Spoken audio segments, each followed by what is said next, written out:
सुप्रभात बेटा।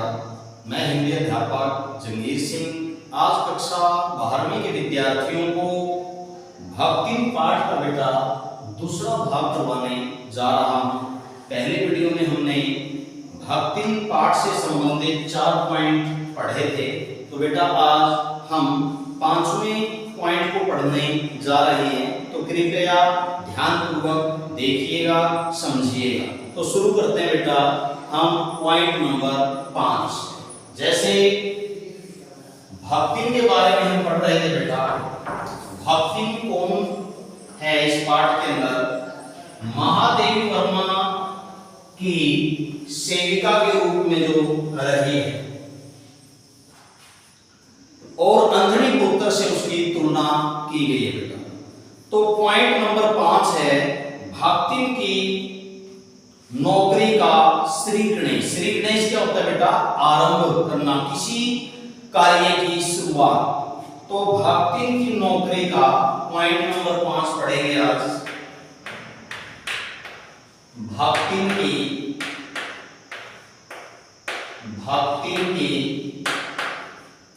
नौकरी का श्री गणेश।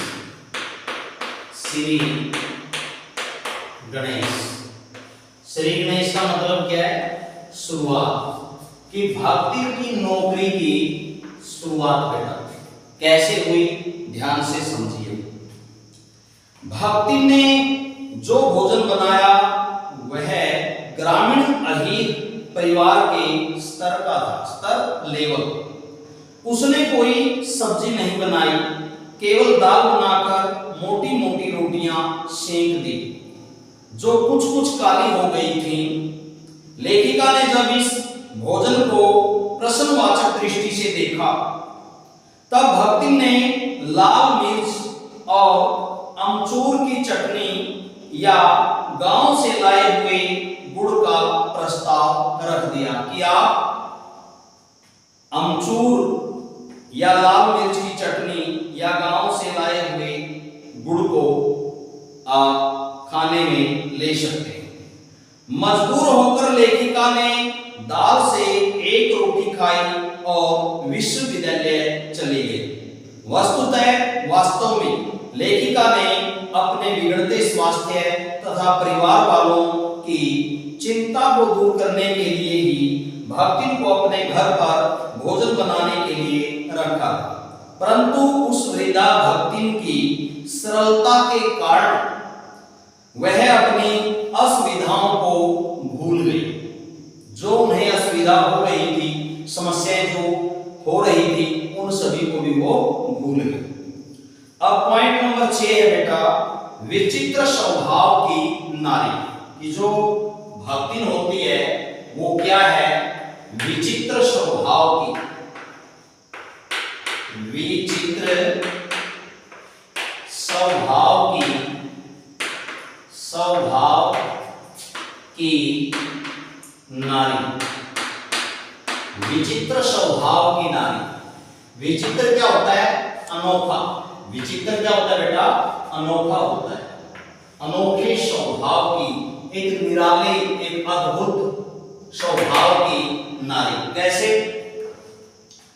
भक्ति का स्वभाव बड़ा ही विचित्र था, अनोखा था, अद्भुत था, निराला था।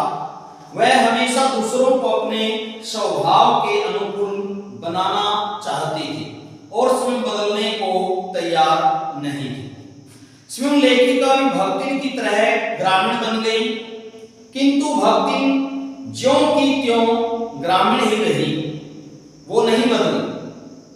शीघ्र ही उसने लेखिका को ग्रामीण खान पान के अधीन बना दिया, किंतु स्वयं कभी भी रसगुल्ला नहीं खाया और न ही आए कहने की आदत बदलकर जी कह सके। भक्ति बड़ी व्यावहारिक महिला थी। वह अक्सर लेखिका के बिखरे पड़े पैसों को मटकी में छिपाकर रख देती थी। उसके लिए यह कोई बुरा काम नहीं था। उसका कहना था कि घर में बिखरा हुआ पैसा टका उसने संभाल कर रख दिया है, कई बार वह लेखिका को प्रसन्न करने के लिए, प्रसन्न खुश करने के लिए किसी बात को पलट भी देती थी। उसके विचारानुसार यह झूठ नहीं था। एक बार लेखिका ने उसे सिर मुंडाने से रोकने का प्रयास किया, तब उसने यह तर्क दिया, तीर्थ गए मुंडाए सिर। भक्ति पूर्णतः अनपढ़ थी, पूरी तरह अनपढ़ थी, उसे हस्ताक्षर करना भी नहीं आता था।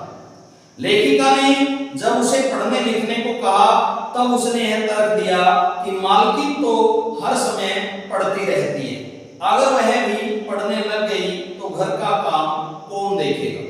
तो बेटा पॉइंट नंबर 7 है स्वाभिमानी। पॉइंट नंबर 7 है बेटा स्वामिनी के प्रति पूर्ण निष्ठावान। स्वामिनी अपनी जो महादेवी वर्मा के प्रति उन्होंने आस्था विश्वास रखा है, उसके प्रति जो उनकी निष्ठा है, तो अपनी स्वामिनी के प्रति। 7वां है बेटा पॉइंट नंबर स्वामिनी। स्वामिनी जो शब्द आया बेटा ध्यान देना, ये स्वामी का स्त्रीलिंग शब्द है। जहां पर लक्ष्मी या लक्ष्मीन भागतीन है, वहीं पर महादेवी उसकी स्वामिनी है। तो स्वामिनी, स्वामी का स्त्रीलिंग शब्द है बेटा स्वामिनी। तो स्वामिनी के प्रति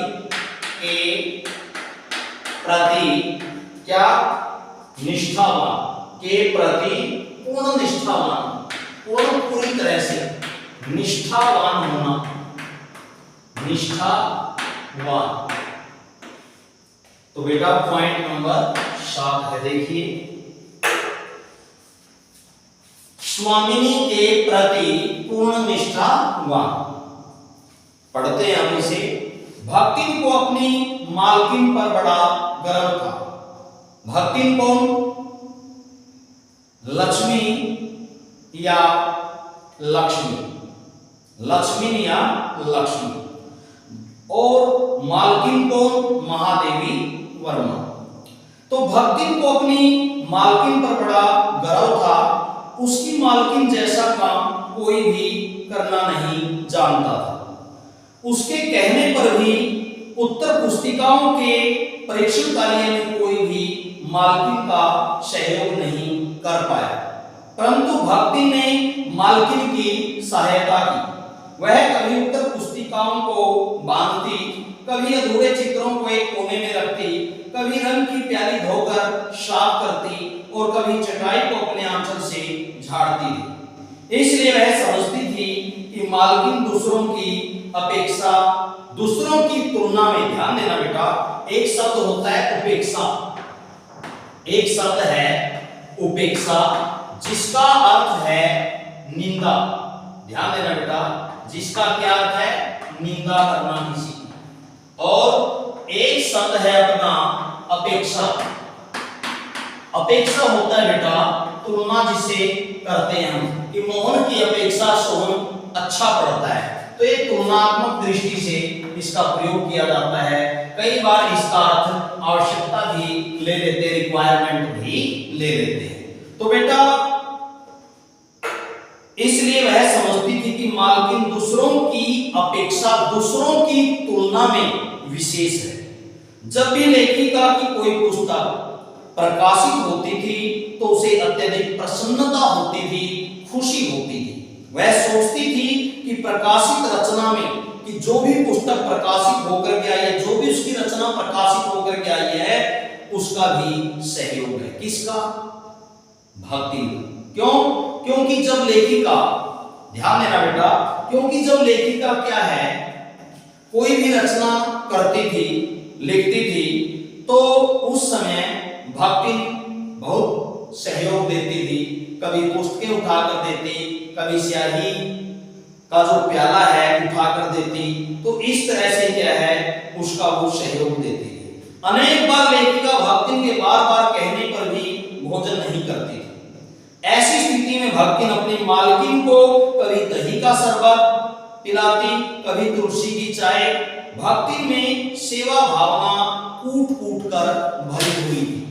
कूट कूट कर क्या है, भरी हुई थी।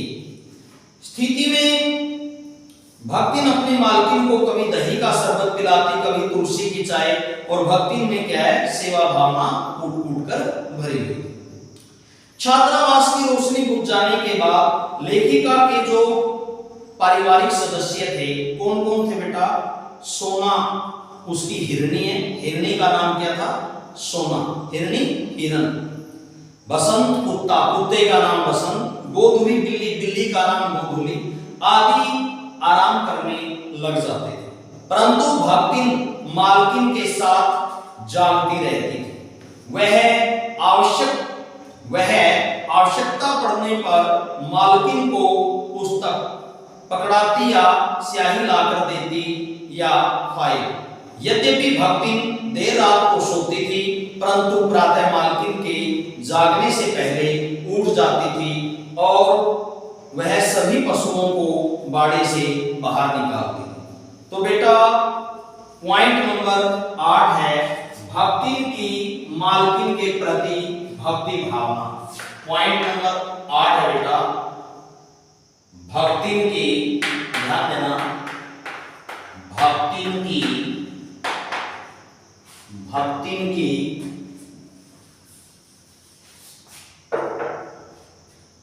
मालकिन के प्रति, मालकिन के प्रति क्या बेटा? भक्ति भावना, भक्ति भावना, मालकिन के प्रति भक्ति भावना, भक्तिन की मालकिन के प्रति भक्ति भावना। अब इस पॉइंट को देख लीजिए बेटा। भ्रमण के समय भी भक्तिन लेखिका के साथ रहती थी। घूमने जब जाते थे वो टहलने, तब भी भक्तिन है जो लेखिका अर्थात महादेव वर्मा के साथ रहती थी। बद्री केदार के ऊंचे नीचे तंग पहाड़ी रास्तों पर वह हमेशा मालकिन के आगे आगे चलती थी, परंतु यदि गांव की धूल भरी पगडंडी आ जाती तो वह लेखिका के पीछे चलने लगती। इस प्रकार वह हमेशा लेखिका के साथ अंगरक्षक के रूप में रहती थी। जब लोग युद्ध के कारण आतंकित थे अर्थात भयभीत थे, तब भी वह अपनी बेटी और दामाद के बार बार कहने पर भी लेखिका को नहीं छोड़ना चाहती थी। जब उसे पता चला कि युद्ध में भारतीय सैनिक हार रहे हैं, तो उसने लेखिका को अपने गांव चलने के लिए कहा और कहा कि उसे गांव में हर प्रकार की सुविधा उपलब्ध होगी। भक्तिन स्वयं को लेखिका का अनिवार्य आवश्यक अंग मानती थी। उसका कहना था कि मालकिन और उसका संबंध स्वामी सेविका का संबंध नहीं है। वह कहती थी कि मालकिन उसे काम से हटा नहीं सकती। जब मालकिन उसे चले जाने की आज्ञा देती तो वह हंसकर टाल देती थी। इस प्रकार वह हमेशा छाया के समान लेखिका के साथ जुड़ी हुई थी। वह लेखिका के लिए अपना सर्वस्व अर्थात सब कुछ लुटाने को या समर्पित करने को तैयार रहती थी। तो बेटा अंतिम पॉइंट है इसका, छात्रावास की बालिकाओं की सेवा। किस तरह से वो छात्रावास में रहने वाली कन्याओं की या बालिकाओं की सेवा करती थी। तो अंतिम पॉइंट है बेटा पॉइंट नंबर 9, छात्रावास की छात्रावास की बालिकाओं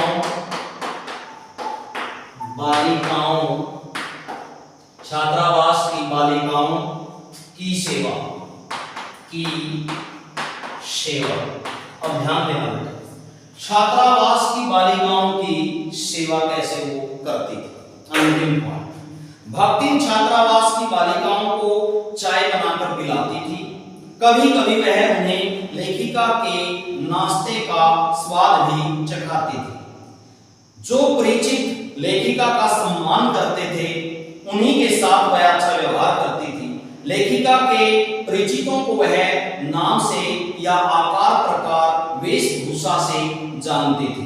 कवियों के प्रति उसके मन में कोई आदर भाव नहीं था, परंतु दूसरों के दुख से वह अत्यधिक दुखी हो जाती थी। जब कभी उसे किसी विद्यार्थी के जेल जाने की खबर मिली तो वह अत्यंत दुखी हो उठती। उसे जेल से बहुत डर लगता था, किंतु लेखिका को जेल जाना पड़ा तो वह उनके साथ जाने को तैयार था। उसका कहना था कि ऐसा करने के लिए उसे बड़े लाट से, बड़े वकील से लड़ना पड़ा तो वह लड़ने से पीछे नहीं हटे। इस प्रकार लेखिका के साथ भक्तिन का प्रगाढ़ का मतलब है बेटा बहुत ज्यादा, अत्यंत संबंध स्थापित हो चुका था, पक्का संबंध। भक्तिन की कहानी को लेखिका ने अधूरा ही रखा है। क्यों? क्योंकि जो महादेवी वर्मा है लेखिका, वो भी भक्तिन के साथ को नहीं छोड़ना चाहती, अर्थात वो भी भक्तिन के बिना नहीं रहना चाहती थी। तो बेटा ये पाठ पूरा हो गया। उम्मीद करता हूं सभी बच्चों से इसे ध्यानपूर्वक बार-बार इस वीडियो को देखेंगे, समझेंगे और इस पाठ के सभी प्रश्नोत्तर याद करेंगे। परीक्षा से संबंधित जो भी हैं, चाहे वो अभ्यास के प्रश्नोत्तर है, चाहे परीक्षा उपयोगी प्रश्नोत्तर है, चाहे मल्टीपल चॉइस क्वेश्चन है बेटा, सभी अच्छी तरह याद करेंगे। धन्यवाद।